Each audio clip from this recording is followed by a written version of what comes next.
നമ്മുടെ പിതാവായ ദൈവത്തിങ്കിൽ നിന്നും കർത്താവായ യേശു ക്രിസ്തുവിങ്കിൽ നിന്നും നിങ്ങൾക്ക് കൃപയും സമാധാനവും ഉണ്ടാകട്ടെ.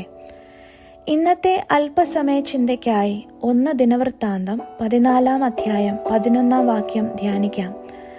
അങ്ങനെ അവർ ബാൽപെരാസീമിൽ ചെന്നു. അവിടെ വെച്ച് ദാവീദ് അവരെ തോൽപ്പിച്ചു.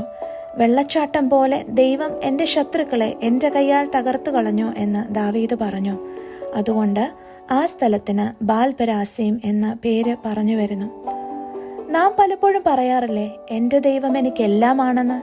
രോഗിയായിരിക്കുമ്പോൾ യഹോവ റാഫയായും, ചില വാതിലുകൾ അടയുമ്പോൾ യഹോവ ഈരയായും, ചില പരാജയങ്ങളുടെ പടുകുഴിയിൽ കിടക്കുമ്പോൾ യഹോവ നിസ്സിയായും, അസമാധാനത്തിൻ്റെ നാളുകളിൽ യഹോവ ഷാലോമായും, ഉറ്റവരും ഉടയവരും തള്ളിക്കളയുമ്പോൾ യഹോവ ക്ഷമയായും ഒക്കെ നമ്മോട് കൂടെയുണ്ട്.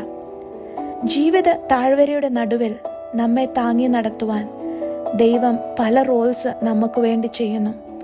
അങ്ങനെ ദാവീദ് തന്നെ ഫിലിസ്ത്യർ പിന്തുടരുന്നു എന്നറിഞ്ഞപ്പോൾ ദാവീദിന്റെ ഫസ്റ്റ് പ്രതികരണം യഹോവയോട് ആലോചന ചോദിക്കുക എന്നതായിരുന്നു. എന്തിനും ഏതിനും ദൈവത്തെ ഇങ്ങനെ ശല്യപ്പെടുത്തണോ എന്ന് ചോദിക്കുന്ന പല വ്യക്തികളെയും ഞാൻ കണ്ടിട്ടുണ്ട്. ദൈവത്തിന് നിന്റെ ഈ കുഞ്ഞു കുഞ്ഞു കാര്യമൊക്കെ ശ്രദ്ധിക്കുവാൻ നേരമില്ല എന്നൊക്കെ പലരും എന്നോട് പറയുമ്പോൾ ഞാൻ പറയും, എൻ്റെ ഓരോ ഹൃദയത്തുടുപ്പുകളും അറിയുന്ന ഒരു ദൈവത്തെയാണ് ഞാൻ വിളിക്കുന്നത്. എൻ്റെ കുഞ്ഞു കാര്യങ്ങൾ പോലും ഏറ്റെടുത്ത എന്നെ ജയാളിയായി നടത്തുവാൻ എൻ്റെ അപ്പന് ഇഷ്ടമാണ് എന്ന് ഞാൻ വിശ്വസിക്കുന്നു. ദാവീദ് ദൈവത്തോട് പറ്റിച്ചേർന്ന് നിൽക്കുന്ന ഒരു മനുഷ്യനായിരുന്നു. ദാവീദ് ചോദിച്ചു, ഞാൻ ഈ ഫിലിസ്ത്യരുടെ നേരെ പുറപ്പെടണോ? അവരെ എൻ്റെ കയ്യിൽ ഏൽപ്പിച്ചു തരുമോ?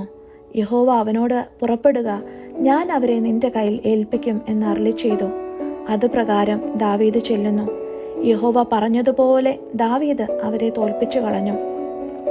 വെള്ളച്ചാട്ടം പോലെ ദൈവം എൻ്റെ ശത്രുക്കളെ എൻ്റെ കയ്യാൽ തകർത്തു കളഞ്ഞു എന്ന് ദാവീദ് പറഞ്ഞു.